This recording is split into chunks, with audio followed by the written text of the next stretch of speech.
want to thank you for coming and joining me today. I first moved and I relocated to another area. I was through your process. The care that you can get out of it as well.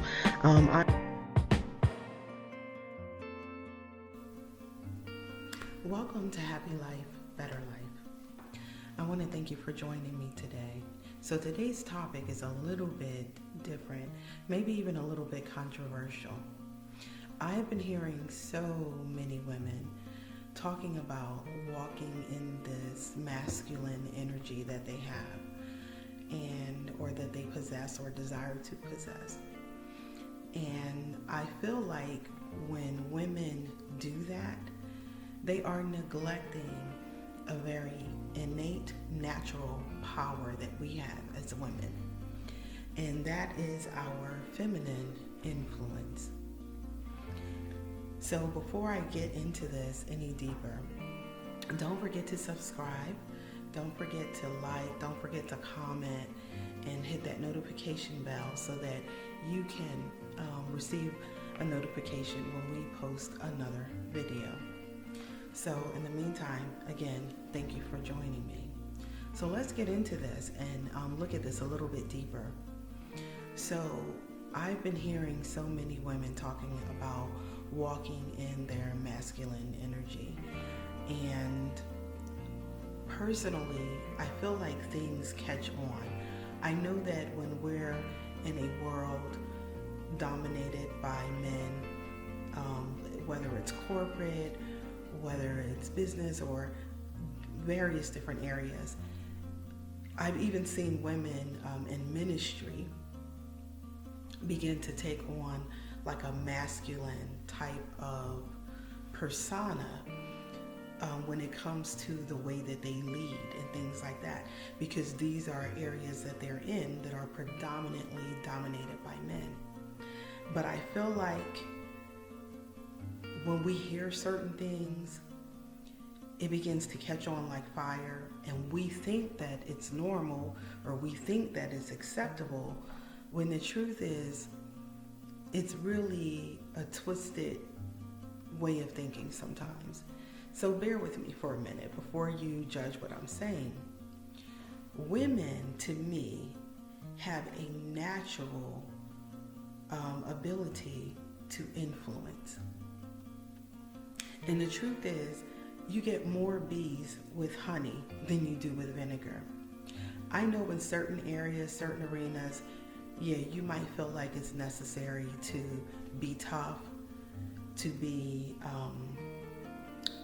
maybe aggressive, but I feel like we have to be careful with aggression. But yes, and I get that. I totally get that. But there is something that I think all of us can say is missing from this world today. There is a lack of, and when I say the world, I'm really just talking about our part of the world, being the States, being Western civilization. There is a need for women to walk in their femininity. There is a need for women to walk in their feminine energy. And there's a certain persuasion, there's a certain peace and calmness and serenity that we bring as women. And it is totally lacking in today's society.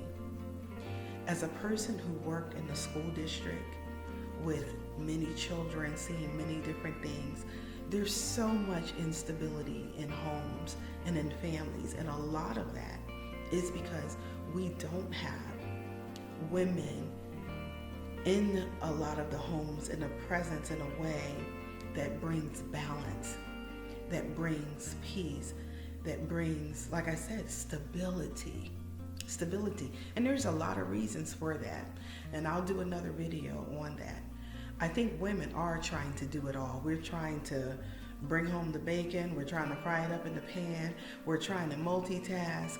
We're trying to do all these things. You have a lot of women who are single women, single mothers raising families.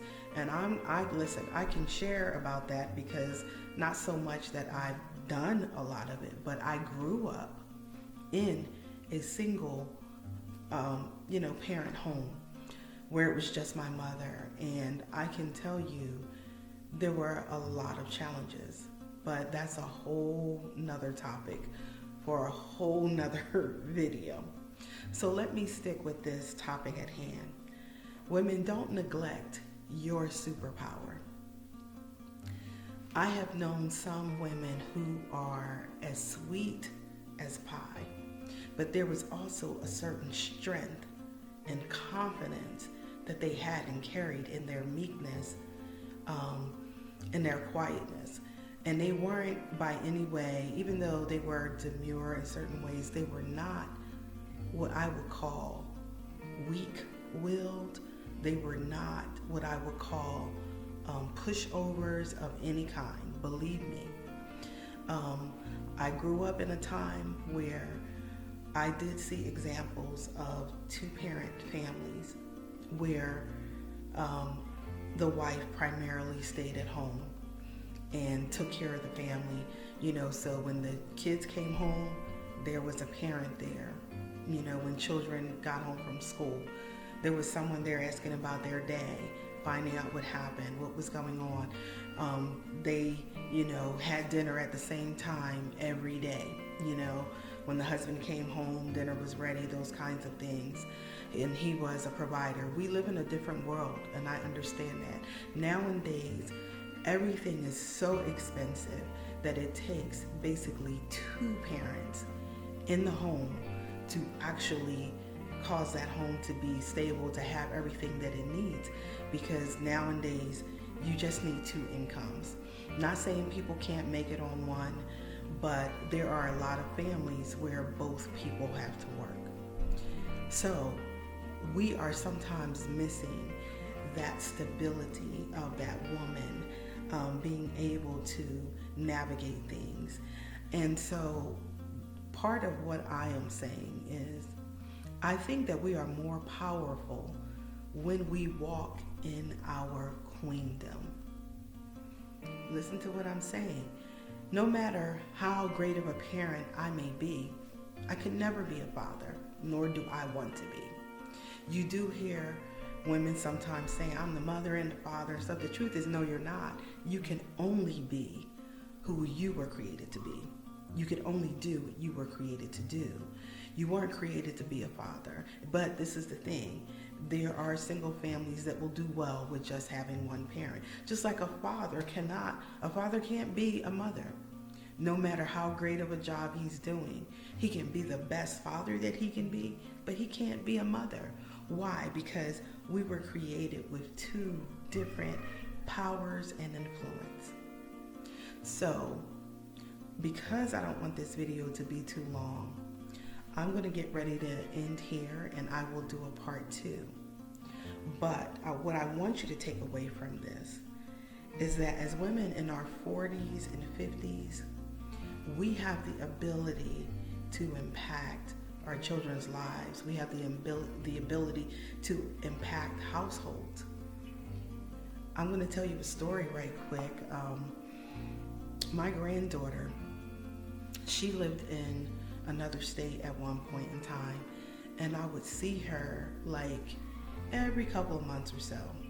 So as she was growing, when she got to the age of maybe like about 5 and stuff, she was so like every time I would go to see her, she would just be like, ah! Like she would be, jumping off the furniture. She'd be just, when she saw you, her way of greeting you was wanting to punch you or hit you and stuff like that. And she was so, I don't really know how to explain it exactly, but she had all this energy, but I just felt like it wasn't always being channeled in the best way. So what I began to do, and I said to my daughter, and this was my son's child, my granddaughter through my son, I said, I really need to spend more time with her. I don't know how to do it because we're over 4 hours away, but I need to spend more time with her to just bring, it was just like something that I felt like I could bring to her.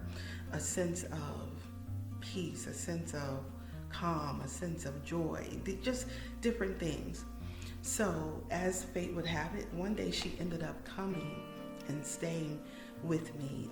As a matter of fact, my son and his family came and stayed with me. So, at that time, I was seeing her every day. So, what I would often do is when she would come home from school and I'd say, hey, come here. And I sit her on my lap and I say, give me a hug. So we learn to, foster greeting each other with a hug. And I would say, hi, sweetheart, how are you doing? How was your day? Tell my mom Tasha what happened. And I would just talk to her. And then I would tell her, listen, I'm going to make, such and such for dinner, whatever you want to help me. And she would come and we'd sit up and I'd have her mixing stuff for me and we'd talk the whole time we were doing that. I love arts and crafts, so sometimes I would have her and her sister painting with me and just, talking at the same time. And in that situation, you also have the ability to build them up, to say, what a great job you're doing. Oh gosh, that's so beautiful. You're such an artist. These are ways of building confidence. These are ways of building assurance and just giving them something that they need. And I'm telling you, as time went on, she became just more and more calm. And her way of greeting me would be like, hi, Mom Tasha. And she'd come and she'd give me a big hug.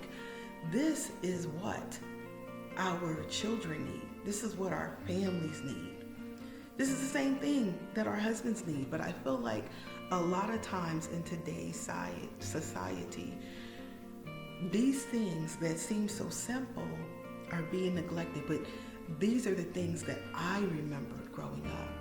I remembered learning life lessons, sitting with my grandmother or my aunt and them talking to me and telling me different things, looking out the window and my grandmother saying, hey, you see that girl right there?